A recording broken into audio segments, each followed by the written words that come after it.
It's the Brad and John Show. It is the Brad and John Show. Today's date is the 25th of August. 4 months until Christmas. This is the B Block. And what do I do in the B Block, John? It's time for Brad's Top 3. It's time for Brad's Top 3. Every time you do that, it cracks me up because you do a real good job. But you know what? You don't sing it twice. The ladies sing it twice. Okay, we start off with... It's number 3. There it is right there. Okay, a article, actually an op-ed, an editorial in the Post-Dispatch has 2 words in it. And I'm just going to throw those 2 words out. And I'm going to have John guess what the editorial is about. The 2 words, this is part of the headline of the editorial. I'm just going to throw the 2 words out. You ready, John? Yeah, let's do it. Toxic ideology. What editorial is that about? Who is that about specifically? Let me go out on a limb and say it's probably about Andrew Bailey. And in fact, probably what they're doing, I'm just going to go way out on a limb, is to pretend that they are bipartisan or even nonpartisan. They're going to sort of praise Catherine Hanaway, but really trash Donald Trump and Andrew Bailey. John, you already saw this headline, didn't you? Was that what it's about? Hanaway has a chance to salvage an office racked for years by toxic ideology. Brad, is this the same story that I had up this weekend on johncombest.com? Well, you didn't have a story. Did you have the editorial story on there? Yeah, that's what I'm talking about, Brad. And of course, this is up yesterday. And of course, I linked to a paywall-free version. Go ahead, Brad. Well, the idea being, do you think that, I guess this is somewhat bothersome to me, the whole situation with the fact that we have Catherine Hanaway coming in. She's going to not be on 97.1 every hour on the hour for 24 hours a day, that kind of stuff. Do you think that the Andrew Bailey and even the Eric Schmitt stuff, by the way, I heard him on 3 different talk shows yesterday. Okay, let's not interrupt ourselves. Go ahead. Okay, do you think that what they're, and obviously they have very biased things they were going after. Do you think that was toxic ideology? Of course not. No. But this is an opportunity for the Post-Dispatch, again, to appear to be nonpartisan and say they're setting expectations. And I think that Ashley Aune did a good job, the House Democrat Superminority Leader, did a really good job with the statement she made about Catherine Hanaway, because she was able to disparage Andrew Bailey and say, we have high expectations for Catherine Hanaway. And then that way, every time Catherine does something they don't like, Ashley and her team can come out and kind of shake their head and say, we had such high expectations for Catherine, and she's coming up short. But it also allows them to appear to be not knee-jerk partisans. So that's what's coming from the Post-Dispatch. To answer your question, Brad, in the broader sense, no, Eric Schmitt was there to provide a check functionally on the Biden administration and school districts that were way out of control. Andrew Bailey was there to provide a check on the Biden administration up through January, and then also to go after some of the lawfare and other things that were happening once Trump became elected president. So no, Brad, of course it's not toxic ideology. Well, see, the whole crazy thing is, I'm not real wild about, I think to a certain extent, do you know Andrew Bailey personally? Do you know him at all? I do not know him, no. Okay. I think he was a real grandstander, more than Eric Schmitt. When Eric Schmitt was the attorney general, you heard a lot from him, but it wasn't like every single day you heard from Andrew Bailey. It was almost like a punchline of a joke. Oh, someone didn't get this right amount of beef in their beef taco at Taco Bell. Oh, Andrew Bailey's going to go after them. You know what I mean? It was almost to the point where anytime anything came up in the news, the next day, Andrew Bailey, I'm going to file suit against him. Get what I'm saying? You know what I'm saying? Yeah, I get what you're saying. So what you're saying is that you're criticizing his office for being effective at getting attention. No, well, I'm not. No, they were very successful at getting attention. Yeah, so that's my point, is that if his office, Brad, and let me interrupt for 1 second because Catherine mentioned this as well. Catherine ran, she was the first female president, I believe her title was president, of Hush Blackwell, a huge law firm. And people refer to the AG's office as the state's biggest law firm. When you have that many attorneys, your attorneys are doing a lot of work. And I think some attorney generals 30 years ago, before the internet, didn't have the opportunity to promote the great work that their staff attorneys did. Andrew Bailey has the staff and the means now to promote the work of all the things that his staff attorneys are doing. So while Brad Hildebrand might be annoyed by it because you hear Andrew Bailey sometimes twice a day on another radio station, it just means that he's promoting the great work that his staff attorneys are doing. Okay, John, take a note on this. And in C Block, I want to discuss with you on the air. I want to discuss with you programming on this radio station, okay? And I have a specific idea. Let's bring that up. Remind me to in C Block we'll talk about. So programming. We're going to talk about Blake and computer science, and then we're also going to talk about programming. Well, yeah, whatever. Okay, but more importantly, I have an idea because I did a lot of listening over the weekend to radio, and yeah, I don't know. I mean, I'm a little bit discouraged by some of my brethren in the business, but that's a whole nother story. Let's get to it. Yeah. Okay, you ready for number 2? Yeah, Brad. And do you do a imitation of number 2? I don't think I don't do a very good number 2. Okay, we'll just do it number 2. It's time for Brad's number 2. It's time for Brad's number 2. Okay, this was an article that is on STLPR about Ameren and Evergy. You know what the article I'm talking about, John? You probably have this on your list, right? No, is it the same article that I have about link number 7 today on johncombest.com? Is it that one, Brad?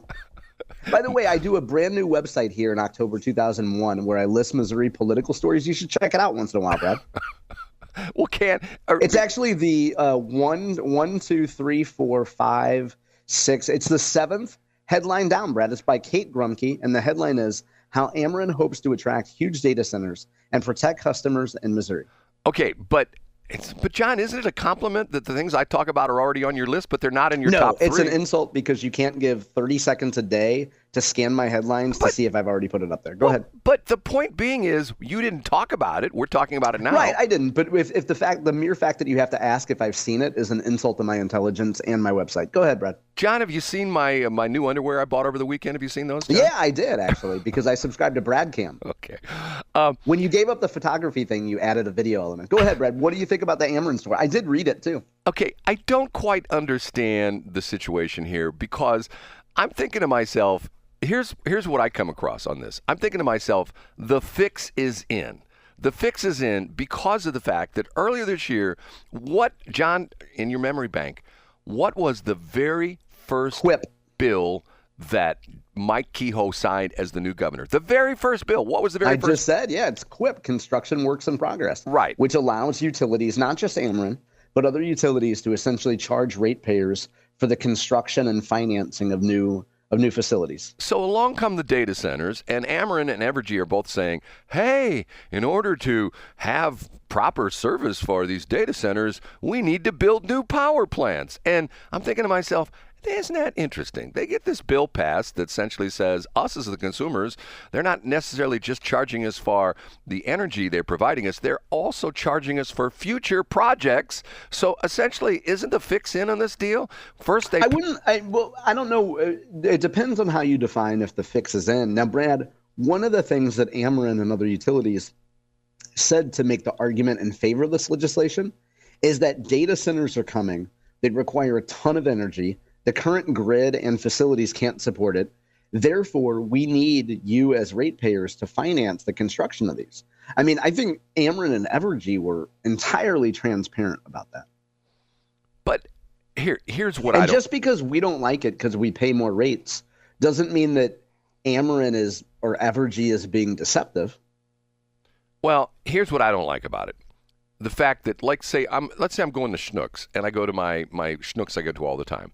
And when I print out my thing, I scan all my stuff in. I use the self checkout, and I scan all my stuff in, and my bill comes to $6.22 because I eat cheap. Okay, but then after that, after pay tax, then there's another notation on there for $1.26, and then that notation says we're building a new store in another area, and we want you to pay for the construction of our new store, so we're charging you an additional 6% to help build our new store. Okay, do you think any retail places could get away with that? They could not, Brad. And I know that's why when the Missouri Public Service Commission had its public hearings, I believe they had one at Fopo Coco. I know that's why instead of just kvetching about it in August, I know you actually took the time to go make your concerns heard to the Public Service Commission. You wouldn't be the type that just complains and shouts into the wilderness. You would actually do something about it. I also know that you contacted your state legislators and the governor's office to let them know that you oppose QUIP, right, Brad? Well, actually, what I did was I wrote a song about Fopo Coco. Fopo Coco, Fopo Coco. You did. I thought of you yesterday, speaking of songs, when I drove by the barn at Lucerne. Yes. Yeah, and it smelled like polyester and body odor. That was me. And I was like, oh, Brad used to DJ here. No, but so, John, you're essentially saying, yeah, the fix is in. Isn't that what you're essentially saying? I don't know what you mean by the fix is in, though, Brad. I still don't know what you mean by that. The idea being that Ameren and Evergy knew these data centers were going to come to Missouri, and they're essentially saying, and they talked about that when they went to ratepayers and the PSC. They explicitly said the demand on energy will be much higher. We need to build these data centers to support that demand. Yes, I do agree that Ameren and Evergy are transparent. Well, but the fix is in the respect that you and I are paying for it. Yeah, and you know what? If we don't like it, we can make our concerns heard to legislators and the Missouri Public Service Commission. Other than that, have your muscle milk and a smile and shut up about it. Which is sort of interesting because over the weekend I had a friend of mine, they know I'm a car guy, and I had a friend of mine call me and would give me a story about how they went to a particular auto repair place and they got something was wrong. They had an oil change and the repair place says, "Oh, you got a serious problem. This is going to cost $800 to fix." So they took the car to another repair place and the guy says, "There's nothing wrong with this car." They specifically mentioned the thing, and this person said to me, "Do you think I could call the Attorney General's office?" And I said, "You're wasting your time because nothing's ever going to happen with that." Well, yeah, and also the first company didn't actually perform work and overcharge him. They just gave him an estimate. Right. But I don't want to split hairs here, Brad. Of work to be done. And I think that, Brad, one of the things that you're great at is the narrative, and some would say the tired, well-worn trope of, what about the little guy? Yeah, things are unfair. Well, like I would tell most 8-year-olds, Brad, yes, the world is unfair, and big bad corporations like Ameren are always going to get their way. And that's the way the world works. So either learn to love it or just complain about it on the radio 5 days a week. Okay, ready for number one? And Yeah. now, big finish, Brad's number. Okay, I am hereby proposing a new law. Okay, you ready for Ooh, this? I'm ready, Brad.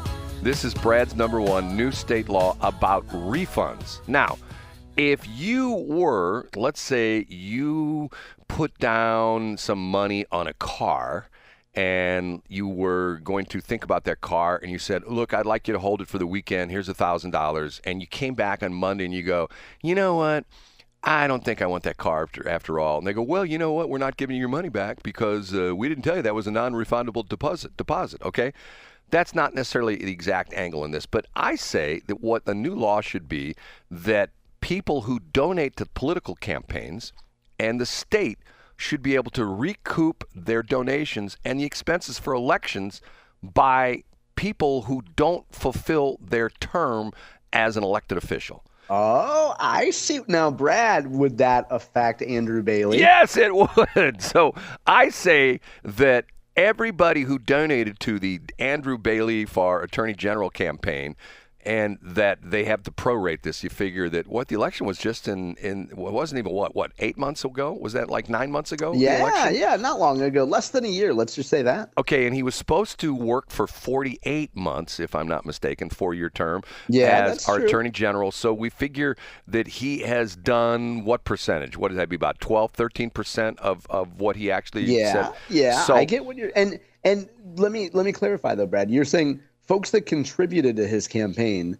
would be able to get a prorated refund. yes, and not only that, the state of Missouri would come back and say, okay, in the November of 2024 election, there were 5 top officials running for state jobs, and you were one of them, and they'd figure out a percentage, a number, and they would say, okay, we hereby state that the November 2024 election, that your ballot position was 6.2% of the total ballots, or the total, ballot expense, the expense of the election. I get you. So we hereby want you to repay 6.2% of what it costs the state, and then each of the counties could sue as well too. Yeah, and we could have what's his name, the guy out there in St. Charles County that has never had any problems with the number of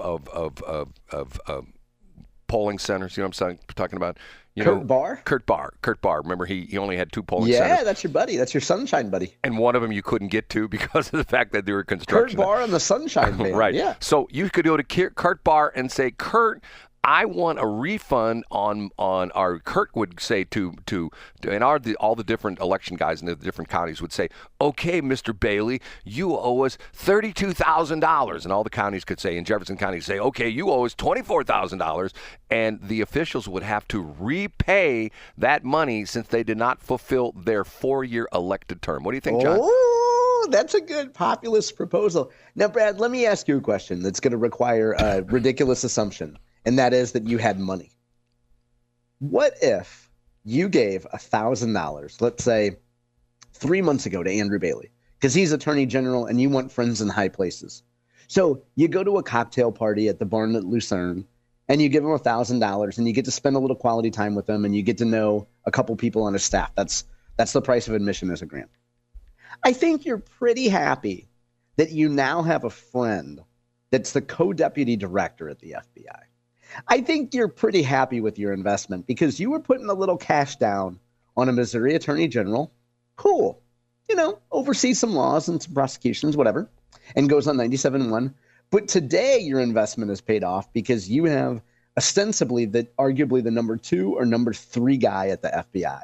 You made a great investment and you're happy with the fact that Andrew Bailey left office early.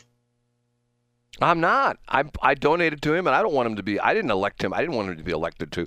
He's in a non-elected position right now. I want my money back. I want my money I donated. I don't care.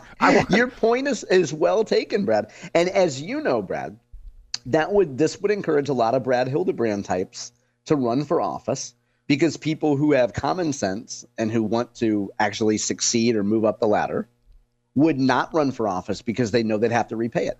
So you'll get a bunch of rinky-dink, mouth-breathing knuckle draggers to run for office, and you won't have the Andrew Baileys of the world running. John, let's say there's a Fortune 500 or Fortune 100 company listening to this show right now, and they think to myself, God, that John, I know he worked for Monsanto. I wouldn't go work for them, Brad. But your point is if I went to go work for them and then I left right away, no, everybody would be sad. No. The point being is that they sign you to a 4-year contract, and after 9 months, you said, "Guys, I'm out of here." They'll say, "Okay, John, that's great and wonderful, but you owe us for 3 years and 11." Right, and I'm not a baseball player, and I would be getting a check from that corporation every 2 weeks, and I wouldn't be signing a 4-year contract. But I get your point. If it was a baseball thing, or if it was a contract, in your nonsensical example, then I would have to give the money back. You're right. You're always so complimentary of me.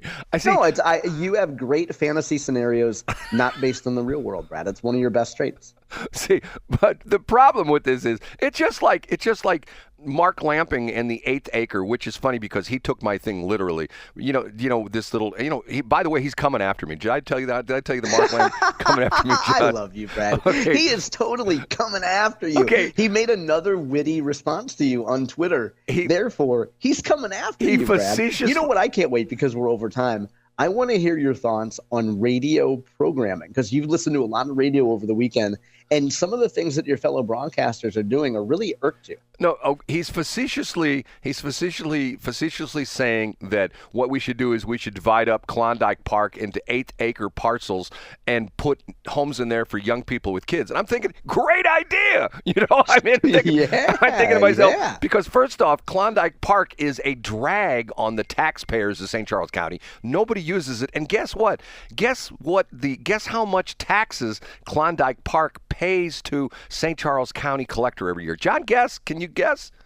0.0. And the assessor comes out, Scotty the body shipman comes out and says, What would you do for a Klondike Park? But if you divided up Klondike Park into 8-acre parcels and built a house on it, there would be a huge amount of money, and the county wouldn't have to spend any money patrolling it and cutting trees and stuff like that, because the homeowners would have to do that. So Mark Lamping, I mean, dude, you're on track with that. Divide up Klondike Park. I've said it before. Close all down these stupid parks, these counties and things like that. Oh, our tax revenue is down. Close down the parks. Let them build houses there, and you're going to collect more taxes. Right, John? This message brought to you by Mike Elam for County Exec. You know, small businesses are the backbone of a community. So next time you make a large purchase, give a small business a chance.